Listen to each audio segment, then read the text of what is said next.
పులి ఊరి మీద పడ్డప్పుడు అందరూ పరిగెడతారు, కానీ ఒక్కడు మాత్రం ఎదురొస్తాడు. పట్టుమని 25 ఏళ్ళు కూడా ఉండవు, కానీ పెట్టుకున్నారంటే 25 మందికి పైనే పోతారు. ఫస్ట్ మూవీ నుంచే బ్యాక్ టు బ్యాక్ హిట్స్ తో దూసుకెళ్లిపోతున్న సాయి ధరమ్ తేజ్ కి తిక్క తర్వాత ఆ హిట్ సీక్వెన్స్ కి బ్రేక్ పడింది. మళ్ళీ విన్నర్ మూవీతో సాయి ధరమ్ తేజ్ ని విన్నింగ్ బాటలోకి తీసుకెళ్తుందా, లేకపోతే మళ్ళీ లూజర్ గానే నిలబడుతుందా చెప్పేస్తా. Hi, this is Kajal and welcome to India glitz movie review.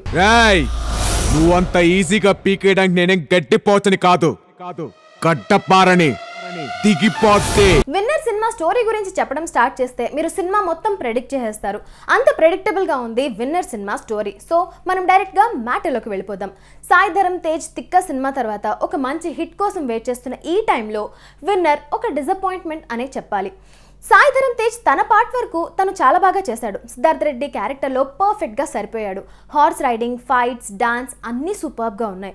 But emotional సీన్స్లోనే కొంచెం ఆర్టిఫిషియల్గా అనిపించింది అండ్ డైలాగ్ డెలివరీ కూడా రొటీన్గా ఉంది.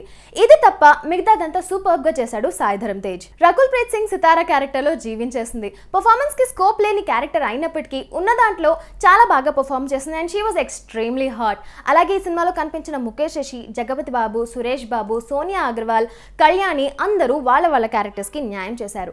మనం స్పెషల్గా మాట్లాడుకోవాలి అనూప్ ఠాకూర్ సింగ్ గురించి. ఓ మై గాడ్, సింగం 3లో ఆల్రెడీ మనం ఈ అబ్బాయిని చూసాము అండ్ ఇప్పుడు మళ్ళీ డైరెక్ట్ తెలుగు సినిమాలో యాక్ట్ చేసి యాంటగోనిస్ట్గా హీ ఇస్ పర్ఫెక్ట్ అనిపించుకున్నాడు. చెప్పాలంటే కొన్నిసార్లు హీరోని కూడా డామినేట్ చేసే విధంగా అనిపించాడు. He was just awesome. 30 years industry Prithviraj, Singham సుజాతగా, హార్స్మెన్ బాబుగా ఆలీ, అలాగే వెన్నెల కిషోర్ పద్మ క్యారెక్టర్లో కడు పుబ్బ నవ్వించేశారు మంచి comedy టైమింగ్తో.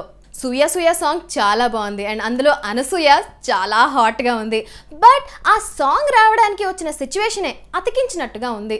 So director Gopichand Malineni చాలా విషయాల్లో చాలా కేర్ తీసుకుని ఉండాల్సింది అనిపించింది స్టార్టింగ్ నుంచి ఎండింగ్ వరకు. ఎందుకంటే స్టోరీ స్టార్టింగ్లోనే చెప్పాను ఎలా ఉందో అండ్ డైరెక్షన్ కూడా ఎమోషన్ వైజ్ ఆయన చాలా చోట్ల ఫెయిల్ అయ్యారనిపించింది. సో ఓవరాల్గా సినిమాలో ఎంటర్టైన్మెంట్ అయితే బాగానే ఉంది, కానీ ఎమోషన్స్ వైజ్ చాలా ఆర్టిఫిషియల్గా అనిపించింది. సో ఆ ఎమోషన్ని లేపడానికి మన మ్యూజిక్ డైరెక్టర్ తమన్ చేయని ప్రయత్నం అంటూ లేదు. బీజిఎం వైజ్ చాలా కష్టపడ్డాడు, కానీ సినిమాలో కంటెంట్ లేనప్పుడు ఆయన మాత్రం ఏం చేస్తాడు చెప్పండి. బట్ సాంగ్స్ మాత్రం అద్భుతంగా ఇచ్చాడు అండ్ నా personal favourite is Sitara song. Chota K Naidu cinematography was awesome. సాంగ్స్లోని లొకేషన్స్ లిటరల్లీ విజువల్ ట్రీట్నే ఇచ్చాయి. శ్రీ లక్ష్మీ నరసింహ ప్రొడక్షన్ వాల్యూస్ అద్భుతంగా ఉన్నాయి. Racing scenes, horses, choreography, costumes ఇవన్నీ కూడా బాగున్నాయి. ఎడిటింగ్ ఇంకొంచెం క్రిస్ప్గా చేస్తుంటే బాగుండేది. అండ్ నేను ఇంతకు ముందే చెప్పాను, ఏ సీన్ ఎక్కడ వస్తుంది, ఏ సీన్ తర్వాత ఎలాంటి ఫైట్ వస్తుంది, సినిమా మొత్తం చాలా ప్రెడిక్టబుల్గా ఉండిందనమాట. సో స్టోరీ వైజ్ పీసీపీ అంటే పాత చింతకాయ పచ్చడే కాబట్టి ఐఎమ్ గోయింగ్ విత్ 2.25 stars. మీరు ఈ సినిమా చూసినట్టయితే మీకు ఎంత బాగా నచ్చింది, మీరు ఎన్ని స్టార్స్ ఇస్తారు అనేది కింద కమెంట్ బాక్స్లో పోస్ట్ చేసేయండి. Thank you so much for watching and please subscribe. Hi, this is Mia here. To watch more interesting videos of India Glitz, subscribe to IG Telugu.